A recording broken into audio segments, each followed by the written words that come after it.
Welcome back to my channel. आज आहे Saturday आणि आता मी निघालेली आहे ऑफिसला। आज ऑफिस आवर्स नंतर म्हणजे 6 नंतर एका बड्डे अटेंड करायला जायचं आहे आणि तो माझ्या फ्रेंडच्या मुलाचा बड्डे आहे। It is a first birthday, so we all friends are going.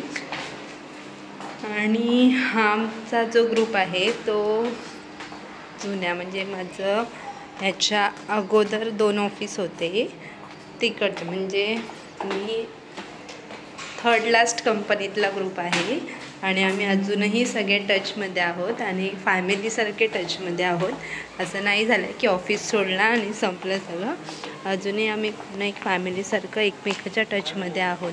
So त्यातलाच एका फ्रेंडच्या मुलाचा बड्डे आहे म्हणून आम्ही आज तिकडेच भेटणार आहे सगळेजण। सो बड्डे वगैरे असतील तर थोडं भेटायला वगैरे मिळतं, म्हणून आम्ही प्लॅन केला आहे की बड्डेला जाऊया सगळ्यांनी, त्यानिमित्ताने भेटणं पण होईल। अदरवाईज पण आम्ही भेटायचे प्लॅन करतो, एकत्र मिळून लंच करतो, डिनर करतो, असं काही ना काहीतरी करतो। सो फ्रेंडशिप आमची आहे जपलेली अजूनही। आणि त्याच्यात मेन म्हणजे योगिता ताई, जी माझी फ्रेंड, माय सेकंड मदर, खूप माझ्यासाठी करते। तर तिने तो ग्रुप एकदम असं एकत्र करून ठेवलेला आहे, कारण की ती काही ठरलं की ती सगळ्यांना कोऑर्डिनेट करते, सगळ्यांना या फोर्स करते। फोर्स म्हणजे एक असतं ना, कोणीतरी बूस्ट करावं लागतं की करूया, भेटूया, तसं ती करते। सो आमचा ग्रुप मस्तपैकी अजूनपर्यंत टिकलेला आहे।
घाई घाई नको, मी जाणार आहे तिथे, आम्ही जाणार आहे।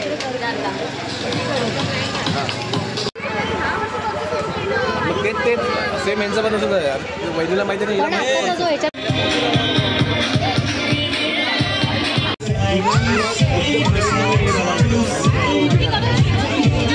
तो 12:30 वाजलेत. आता आम्ही थोड्या वेळापूर्वीच घरी आलो, फ्रेश झालो आणि झोपायच्या तयारीत आहोत. आता हा ब्लॉग आता इथेच एंड करते. आपण भेटूया नेक्स्ट ब्लॉगमध्ये. आणि thank you so much complete blog बघितल्याबद्दल. आणि चॅनलला कोणी अजूनही सबस्क्राईब केलं नसेल, जे कोणी नवीन असतील त्यांनी प्लीज चॅनलला सबस्क्राईब करून घ्या, ते फुकटच आहे. सो भेटूया नेक्स्ट ब्लॉगमध्ये. Thank you so much. सो असंच फ्रेंड्सला भेटत राहा. तुमच्या मनातील काही असतील गोष्टी ते शेअर करा फ्रेंड्स लोकांसोबत. आणि हो, अशाच फ्रेंड्सला शेअर करा जे ज्यांच्यासोबत तुम्ही कम्फर्टेबल आहे, जे माहिती आहे तुम्हाला की ती तिसऱ्या व्यक्तीला तुमची सांगितलेली गोष्ट सांगणार नाहीत. अशा विश्वासू लोकांसोबतच शेअर करा. कारण की असं मनात ठेवून ना ते असं एकदाच आउटबस्ट होतं. सो आपण थोडं असं शेअर करत राहिलो तर आपल्याला पण मोकळं वाटतं. एनिवे ठीक आहे, चलो बाय, भेटूया नेक्स्ट ब्लॉगमध्ये.